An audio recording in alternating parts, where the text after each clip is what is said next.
je peux pas tolérer qu'on gaspille un médicament qui, à l'autre bout de la planète, a provoqué des pollutions et une casse sociale énorme. Hein. Je suis déontologiquement, éthiquement concerné par la santé planétaire, au sens, voilà, comment l'environnement, la biodiversité et le climat influent sur la santé des populations, comment la casse sociale et, enfin, on va dire, les modes de production capitalistes de l'industrie pharmaceutique viennent aussi briser les travailleurs. Donc, pour rappel des faits, avec ta compagne Elisa, donc vous exercez tous les deux sur le plateau des Mille Vaches, avec 2 officines qui se situent à peu près à 30 km de différence, de distance.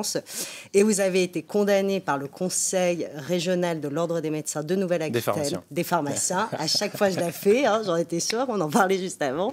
Donc, des pharmaciens pour avoir, selon eux, fait de la dispensation à l'unité de médicaments hors cadre réglementaire.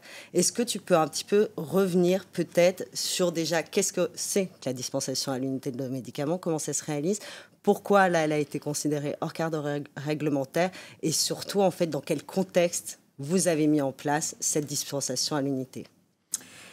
Ok, déjà merci pour l'invitation. Voilà.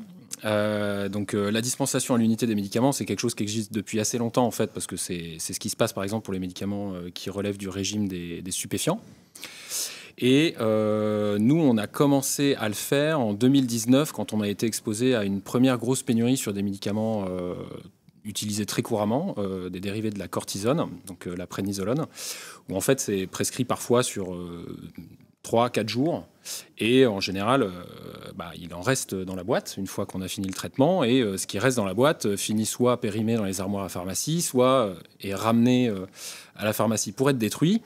Ou sinon, et ce qu'on déconseille fortement, ça finit en automédication, c'est-à-dire que les gens vont prendre un médicament sur prescription sans avis médical.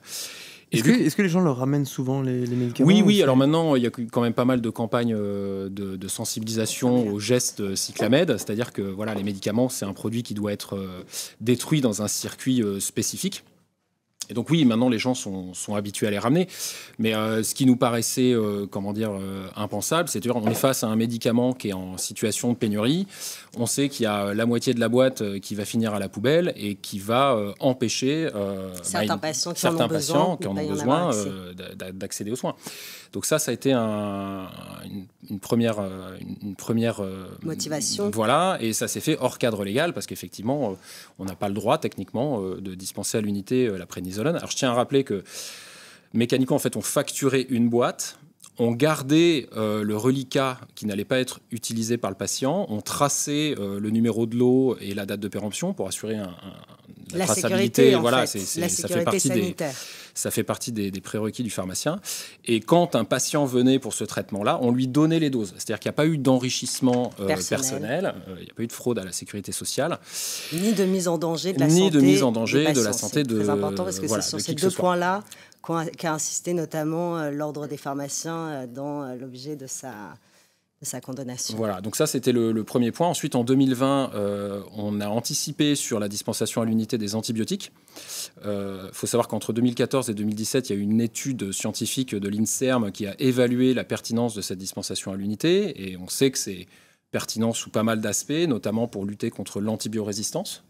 Voilà, parce que quand les patients s'automédiquent avec un reliquat d'antibiotiques, c'est un facteur qui favorise l'antibiorésistance, qui est un des grands enjeux de siècle. Ah ouais, on voit pas encore.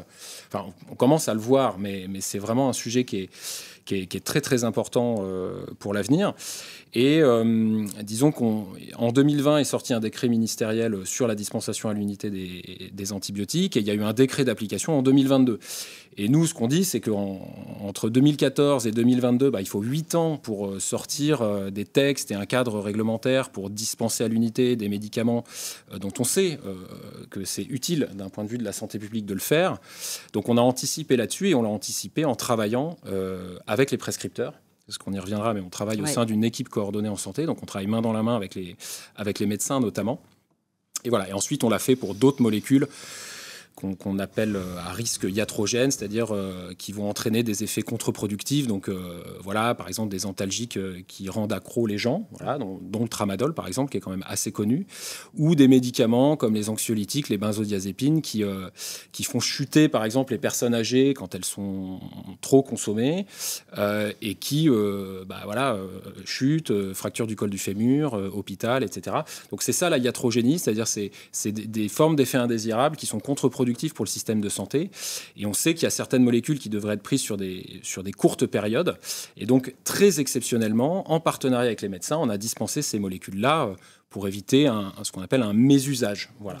Donc, pour nous, ça relevait à la fois d'un bon sens en termes de diminution du gaspillage, en termes de gestion des pénuries, mais aussi en termes d'éthique professionnelle et de santé publique. C'est-à-dire qu'on avait l'impression de faire notre métier. Là, justement, peut-être, ça amène à ma deuxième question, parce que tu as porté un petit peu là, le critère donc, de l'écologie, du gaspillage, de l'environnement et de la question de l'accès aux soins, tout simplement. Moi, ce que je me demande, c'est finalement cette sanction qui a été donnée par l'Ordre des pharmaciens, est-ce qu'elle n'est pas l'exemple même, le symbole même de deux modèles de pharmacie qui s'opposent, en fait, et de deux modèles de pensée l'exercice de pharmacien, quoi? Il y a une décision politique quelque part. Disons que, alors, la pharmacie d'officine, c'est un petit monde. Et en fait, ça fait une dizaine d'années qu'on est très actifs pour créer un nouveau récit, innover dans nos pratiques. Donc, on est très connus en fait par les syndicats professionnels. Avec Elisa Castagnet, qui m'accompagne, qui est pharmacienne à Buja et qui a été aussi condamnée. Donc, tous les deux, on a porté pas mal de projets de recherche, d'innovation, et on est très identifiés en fait par les institutions de notre profession. Et forcément, on a un discours qui est hétérodoxe, donc d'un certain point de vue qui dérange. Et dans le cadre de l'audience disciplinaire, on a revendiqué le fait que, à certains moments, c'était légitime d'innover en faisant quelque chose qui n'était pas encadré sur le plan réglementaire, parce que c'est difficile d'encadrer réglementairement l'innovation, hein, quelque chose qui n'existe pas, tu peux pas faire un décret d'application dessus. Et que ça nous paraissait légitime et que certes on a un cadre réglementaire à respecter, et nous on demande en fait une évolution du cadre réglementaire, on demande un débat public, on demande que des questions difficiles soient posées sur la table pour justement aboutir à des solutions.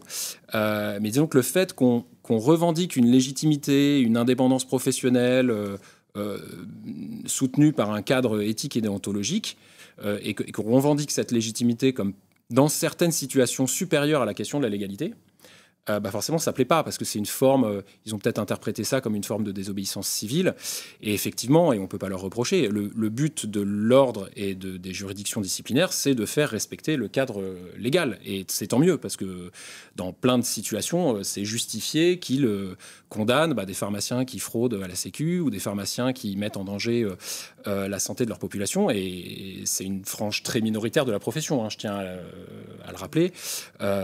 Voilà, donc bon, je pense qu'il y a une dimension, peut-être d'affect, peut-être égotique ou politique, c'est-à-dire que voilà, on va essayer de remettre un peu de cadre à ceux qui en sortent un peu trop. Voilà. Vous avez eu l'occasion de vous défendre devant alors, l'occasion de se défendre, on a essayé de s'expliquer. C'est-à-dire qu'on a argumenté, ce que j'ai dit un peu en introduction. C'est-à-dire que qu'est-ce qu'on fait? Quels sont les moyens aujourd'hui de lutter contre l'antibiorésistance? Le gaspillage. Voilà, le gaspillage. Et puis, on explique aussi que voilà, les médicaments qu'on gaspille sont fabriqués à l'autre bout de la planète, dans des conditions sociales et environnementales qui sont terribles. Bon, sur le plan d'une éthique professionnelle, en tant que professionnel de santé, je ne peux pas tolérer qu'on gaspille un médicament qui, à l'autre bout de la planète, a provoqué des pollutions et une casse sociale énorme. Hein, et ça parle de l'Inde, notamment. Voilà, l'Inde et la Chine, où il y a une très, très forte proportion des principes actifs utilisés en France qui sont fabriqués dans des conditions terribles. Il faut aller à Hyderabad, en Inde. C'est un des endroits les plus pollués de la planète. Donc, voilà...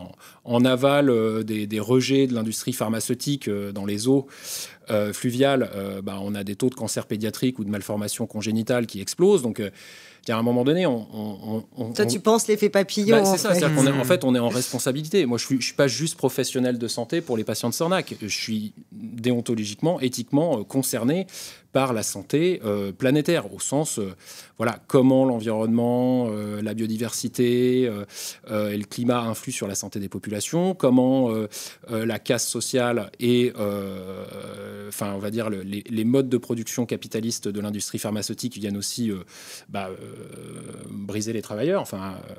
C'est un endroit ici où on peut exprimer ce genre de considération, mais dans la pharmacie d'officine, qui reste encore un modèle capitaliste ancré dans une économie de marché, ce type de débat, c'est difficile de les amener sans avoir tout de suite des levées de bois verts, quoi. Parce que l'ordre, il écoute tes arguments ou il les balaye d'un verre de main? Comment ça se... En fait, une chambre disciplinaire, c'est pas un endroit où on débat. D'accord. Voilà. Okay. Mais légaliste. On a essayé, c'est très légaliste, on essaye d'argumenter. Sur nos intentions et en fait l'ordre connaissait nos intentions parce qu'on a travaillé avec eux. Il y a une dizaine d'années, j'avais participé à la rédaction d'un cahier de l'ordre des pharmaciens sur le travail en pluriprofessionnalité.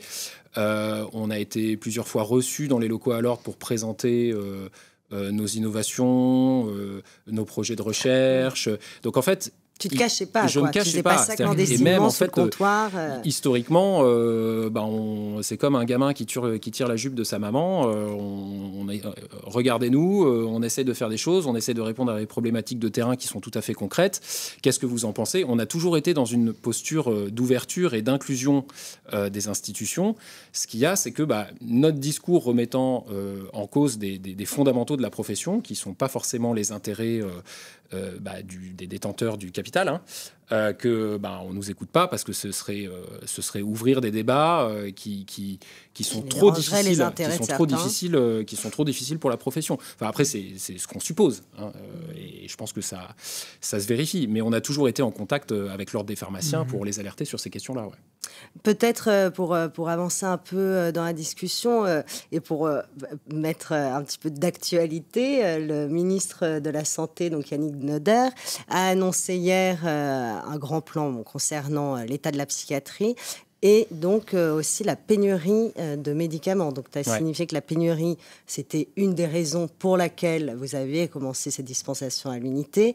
Bon, il s'avère qu'il ne donne quand même pas de grandes solutions. Il parle d'une task force, on ne sait pas très bien de quoi ça va avoir l'air.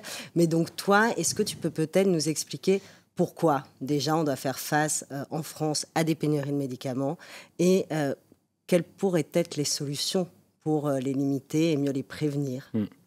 Alors c'est un très gros sujet, mais qui a été très bien travaillé par une ex-sénatrice communiste, Laurence Cohen, notamment à travers un rapport sénatorial de 2023 sur justement comment trouver un remède à la pénurie de médicaments. Alors c'est un sujet qui est, je le répète, qui est pas simple. C'est-à-dire qu'il n'y a pas de solution simple à ce type de problématique.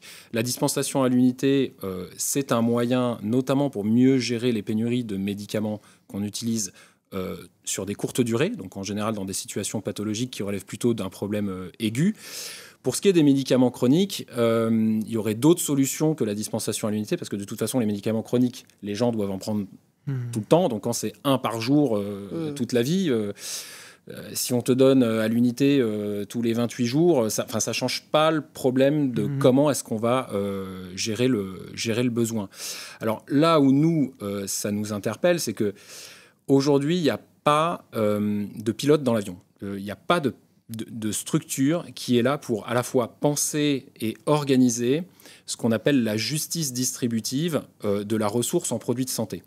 Je vous donne un exemple. Donc là, c'est la sertraline dont on parle beaucoup en ce moment, qui est un antidépresseur qui fait partie des rares antidépresseurs qu'on peut prescrire pour les enfants.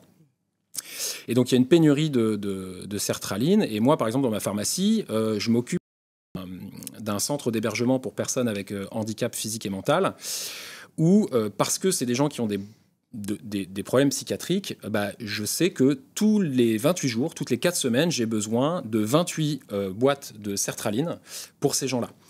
Et je le sais parce que, on y reviendra peut-être un peu tout à l'heure, on a développé, on a prototypé un logiciel qui permet de mieux gérer les pénuries de médicaments.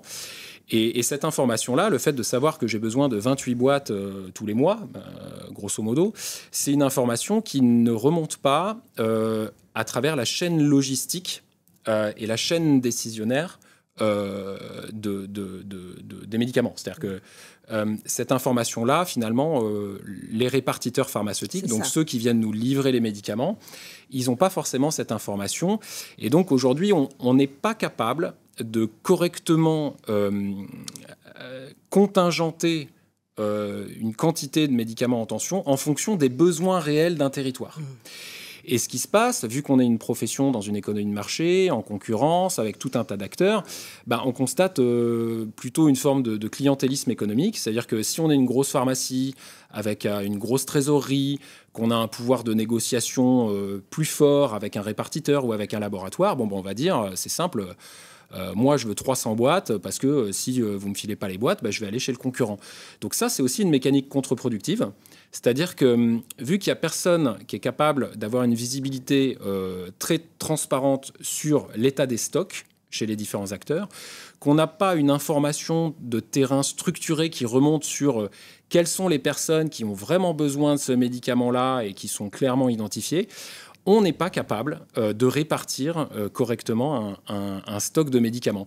Et c'est ce qui fait que maintenant, il y a des gens qui sont obligés d'aller chercher leur sertraline en Belgique quand ils sont au nord de la France, ou que certains se dépannent dans d'autres pharmacies qui sont très éloignées de leur lieu de vie. Et en fait, tout ça, c'est du bidouillage. Et j'ai pas peur de le dire, je veux bien en débattre, mais aujourd'hui, la manière dont sont gérées les tensions d'approvisionnement en France, ça relève de l'amateurisme. C'est de la bidouille. C'est vraiment de la bidouille. Alors, vu que tu l'as mentionné, je propose qu'on en parle tout de suite. Toi, justement, pour arrêter la bidouille, tu as décidé finalement d'avoir la main sur ton outil de travail en développant en partenariat avec un informaticien, un ingénieur, un logiciel. Est-ce que tu peux nous expliquer un petit peu comment ce logiciel fonctionne et surtout, du coup, quel aspect même d'ameublement ça donne à ta pharmacie? Parce que c'est très particulier quand on vient dans ta pharmacie. C'est pas du tout les mêmes rayonnages que dans les autres pharmacies. Donc, en fait... je vais remonter un peu le fil. Je t'en prie, oui. Je vais remonter un petit peu le fil. Quand j'ai fini mes études de pharmacie, moi, j'ai fait ma thèse sur l'intégration des pharmaciens dans les enjeux territoriaux de santé publique et notamment leur intégration dans ce qu'on appelle les maisons de santé pluriprofessionnelles. Alors, les maisons de santé pluriprofessionnelles, c'est un truc très particulier qui est très, entre guillemets, en vogue, et je fais partie d'un mouvement qui fait la promotion de ces structures-là, un mouvement qui s'appelle Avec Santé, qui, de mon point de vue, fait partie des acteurs majeurs pour transformer durablement et dans un cadre de valeurs éthiques le système de santé. Et donc, l'idée, c'était de se dire comment est-ce qu'on va pouvoir intégrer des pratiques pharmaceutiques dans les maisons de santé, qui sont en fait des équipes de soins. C'est des gens qui travaillent ensemble pour se coordonner à l'échelle d'un territoire, pour prendre en charge les pathologies chroniques, mais aussi agir sur des indicateurs de santé publique, en faisant notamment de la médecine sociale. Enfin, c'est vraiment... je vous invite à aller voir ce que fait le mouvement Avec Santé, c'est complètement formidable. Et quand j'ai tiré les conclusions de ma thèse d'exercice, je me suis dit, c'est bien beau d'avoir des idées, mais à un moment donné, il faut les expérimenter. J'ai eu la chance de pouvoir acheter ma pharmacie pour en faire un laboratoire de recherche. Et je me suis vite rendu compte que le fait de ne pas avoir accès à son outil de travail, le fait de ne pas avoir la propriété d'usage de son outil de production, de ne pas être un pharmarxien, voilà, c'était un problème. Donc là, un coup de chance a fait que... Ce sera le titre.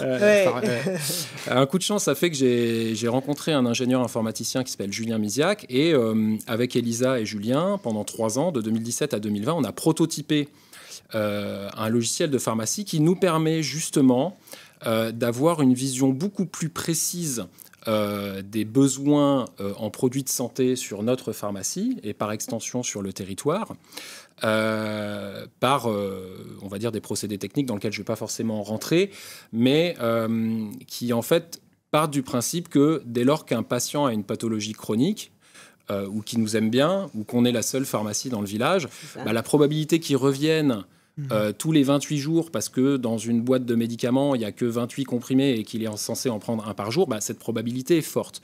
Donc en fait, on a développé un logiciel qui permet d'avoir une vision très prédictive et très personnalisée des traitements et sans passer par des algorithmes d'intelligence artificielle à la con. Voilà, c'est presque une forme de low-tech qu'on a développée. Et donc, dans la pharmacie, aujourd'hui, on fait des commandes, des grosses commandes toutes les semaines. Donc, au passage, ça permet de diminuer les livraisons de médicaments dans nos pharmacies, ce qui permet de diminuer l'impact carbone. Alors, au passage, je travaille aussi avec l'équipe santé du Shift Project. Peut-être on y reviendra un petit peu tout à l'heure parce qu'il y a des gros enjeux sur les questions de décarbonation et évidemment de climat. Et donc, cette gestion de stock, je fais une grosse commande. Je suis livré une à deux fois par semaine. Quand dans une pharmacie ordinaire, c'est 1 à 2 fois par jour. Voilà, c'est ça. C'est qu'on a réussi à diminuer le nombre de livraisons tout en assurant un certain accès aux soins. Et donc, quand je reçois les médicaments, au lieu de les ranger dans des armoires de A à Z ou dans un robot qui ensuite va m'amener les boîtes automatiquement au comptoir, il y a beaucoup de pharmacies qui ont ça maintenant, et ben, je les mets dans des barquettes en carton nominatifs qui sont au nom des patients. Et donc, quand les patients arrivent, le traitement est déjà prêt. Et en fait, le traitement a déjà été anticipé, ce qui fait que je peux avoir une visibilité dans le temps sur les besoins en produits de santé de mon territoire. Et donc ce prototype-là, on n'a pas pu le maintenir pour des questions de...